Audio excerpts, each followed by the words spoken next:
പുതിയ രാഷ്ട്രീയ പിരിമുറുക്കങ്ങൾക്ക് ഇടയിൽ പശ്ചിമേഷ്യയിൽ പുതിയ രാഷ്ട്രീയ സമവാക്യങ്ങൾ തെളിയുകയാണ്. ഇതിൽ ഏറ്റവും അവസാനത്തേതായിരുന്നു തുർക്കി പ്രസിഡന്റ് റജബ് തൊയ്യിബ് ഉർദുഗാന്റെ സൗദി അറേബ്യയിലേക്കും ഈജിപ്തിലേക്കുമുള്ള സന്ദർശനം. എന്തൊക്കെയാണ് ഇതിൻ്റെ രാഷ്ട്രീയ മാനങ്ങൾ?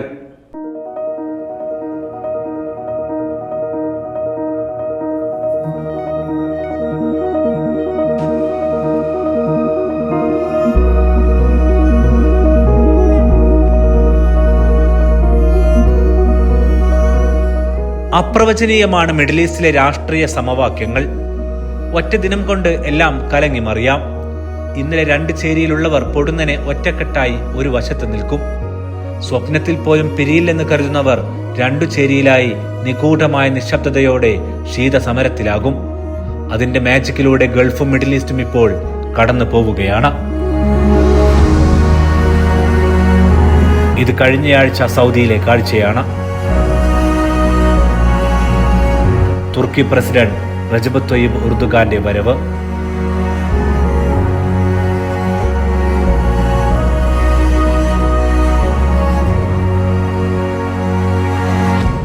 ഏത് ചേരിയിലായാലും രാഷ്ട്രീയ നേതാക്കൾ കെട്ടിപ്പിടിക്കുന്നതും കൈചേർക്കുന്നതും കൗതുകമൊന്നുമല്ല.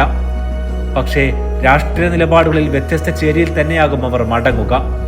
പക്ഷേ പോയ വാരം സംഭവിച്ച ഈ സന്ദർശനം ഏറെ കൗതുകങ്ങൾ രാഷ്ട്രീയമായി ബാക്കി നിർത്തുന്നു.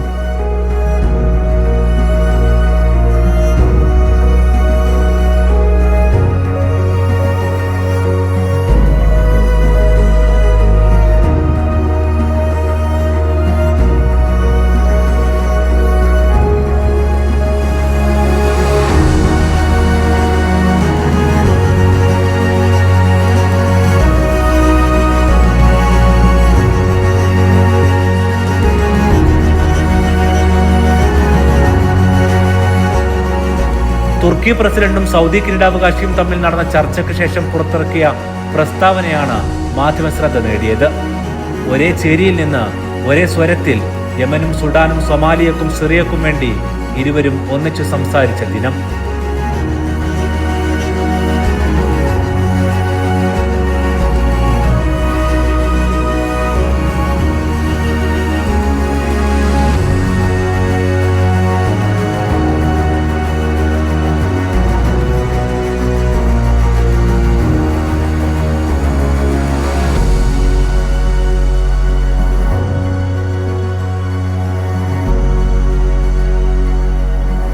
സുഡാനിലും യമനിലും സമാന്തര ഭരണകൂടത്തിന് ശ്രമിക്കുന്ന ഒരു ഗൾഫ് രാജ്യത്തിന്റെ നിലപാടിനെതിരെയായിരുന്നു പ്രസ്താവന. ഇത് മേഖലയിൽ സമാധാന അന്തരീക്ഷം തകർക്കുമെന്ന് ഇരുവരും ചൂണ്ടിക്കാട്ടി. സിറിയയിൽ ഭരണസ്ഥിരത കൊണ്ടുവരാനുള്ള സൗദിയുടെ ശ്രമത്തെ ഉർദുഗാൻ പ്രശംസിച്ചു.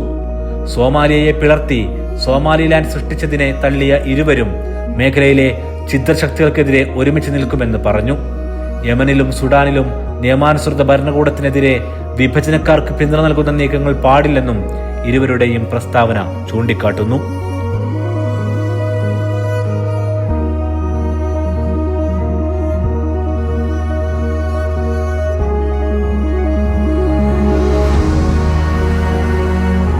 ഫലസ്തീൻ രാഷ്ട്രവിഷയം സജീവമായി നിലനിർത്താനും ജെറുസലേം ആസ്ഥാനമായി രാഷ്ട്രത്തിനുള്ള നീക്കങ്ങൾക്കും ഇരുവരും ശ്രമങ്ങൾ തുടരുമെന്നും അറിയിച്ചു.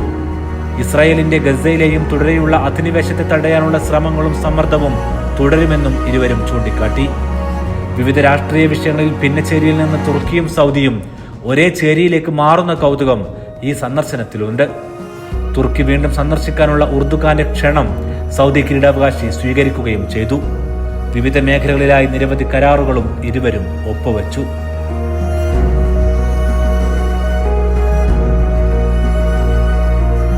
സാമ്പത്തിക തലത്തിൽ സൗദിയും തുർക്കിയും തമ്മിലുള്ള വ്യാപാരം സ്ഥിരമായി ഉയരുകയാണ്. 2025ഓടെ ഇത് ഏകദേശം $8 ബില്യൺ തുർക്കി കമ്പനികൾ സൗദിയിൽ വൻ അടിസ്ഥാന സൗകര്യ പദ്ധതികളിൽ ഭാഗമാവുകയും ചെയ്യുന്നുണ്ട്. ഇത് സാമ്പത്തിക പരസ്പര ആശ്രയത്വം വർദ്ധിപ്പിക്കുകയും ദീർഘകാല രാഷ്ട്രീയ സഹകരണം ശക്തമാക്കുകയും ചെയ്യും.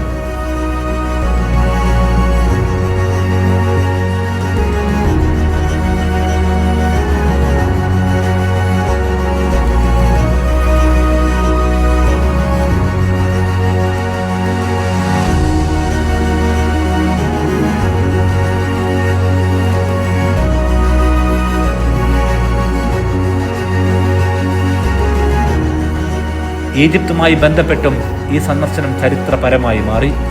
2012 മുതൽ ഉണ്ടായിരുന്ന രാഷ്ട്രീയ തർക്കങ്ങൾക്ക് ശേഷം ഇപ്പോൾ ബന്ധം സ്ട്രാറ്റജിക് തലത്തിലേക്ക് മാറി. അതിനുശേഷം ആദ്യമായാണ് ഒരു തുർക്കി പ്രസിഡന്റ് ഇപ്പോൾ ഈജിപ്ത് സന്ദർശിക്കുന്നത്. പ്രതിരോധം, വ്യാപാരം, ആരോഗ്യം, കൃഷി തുടങ്ങിയ മേഖലകളിൽ നിരവധി കരാറുകൾ ഈജിപ്തും തുർക്കിയും ഒപ്പുവെച്ചു. ഇരു രാജ്യങ്ങളും വ്യാപാരം $9 ബില്യൺ നിന്നും $15 ബില്യൺ ഉയർത്താനും ലക്ഷ്യമിടുന്നു. സുരക്ഷാ തലത്തിൽ തുർക്കി ഈജിപ്ത് സഹകരണം കൂടുതൽ ആഴത്തിൽ പോകുന്നുവെന്നതാണ് പ്രധാന ജിയോ പൊളിറ്റിക്കൽ സൂചന. സംയുക്ത സൈനികാഭ്യാസങ്ങൾ, ഡ്രോൺ ഉൽപാദനം, സാങ്കേതിക വിദ്യ കൈമാറ്റം, ഇന്റലിജൻസ് സഹകരണം എന്നിവയും വളരും. ഇത് മിഡിൽ ഈസ്റ്റിലെ പ്രതിരോധ ശക്തി ബാലൻസ് ചെയ്യാൻ തന്നെ സാധ്യതയുള്ള ഘടകമാണ്. സുരക്ഷാ പ്രശ്നങ്ങളിൽ, പ്രത്യേകിച്ച് ഗസ യുദ്ധാനന്തര സ്ഥിതി, വെടിനിർത്തൽ, പുനർനിർമ്മാണം തുടങ്ങിയ വിഷയങ്ങളിൽ തുർക്കിയും ഈജിപ്തും ചേർന്ന് പ്രവർത്തിക്കും. ഇത് മിഡിൽ ഈസ്റ്റിലെ ഭാവി സുരക്ഷാ ഘടന രൂപപ്പെടുത്തുന്നതിൽ നിർണായകമായേക്കാം.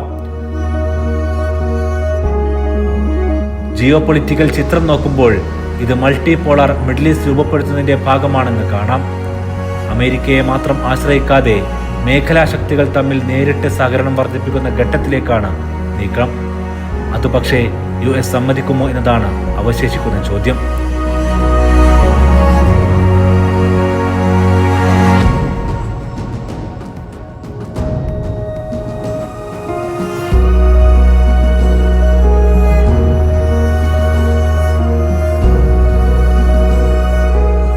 ചുരുക്കത്തിൽ തുർക്കിയുടെ സൗദിയിലേക്കും ഈജിപ്തിലേക്കുമുള്ള സന്ദർശനം 3 വലിയ ലക്ഷ്യങ്ങളുമായി ബന്ധപ്പെട്ടതാണ്.